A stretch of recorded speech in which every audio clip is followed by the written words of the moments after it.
କବିତା ସଅଳ ଲେଉଟି ଆସ। ଭାଇ ଭଉଣୀଙ୍କୁ ସାଥିରେ ନେଇ ପ୍ରଭୁ ଚାଲିଗଲ ଆନନ୍ଦ ହୋଇ। ଲକ୍ଷ୍ମୀ ମା ଯେ ରହିଲେ ଏକା, ତାଙ୍କ କପାଳେ କି ଦୁଃଖ ଲେଖା।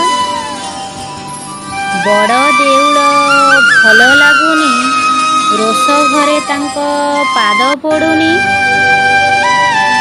ଖାଲି ଖାଲି ଲାଗେ ଆନନ୍ଦ ବଜାର, ଆଉ ଦୁଃଖୀଙ୍କର ଭିଡ଼ ଲାଗୁନି।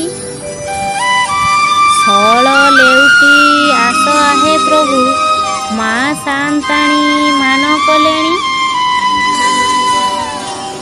ସିଏ ଚାହିଁଛନ୍ତି ତୁମରି ବାଟକୁ, ସବୁ ଜାଣିକି ଅଜଣା ପୁଣି, ସବୁ ଜାଣିକି ଅଜଣା ପୁଣି।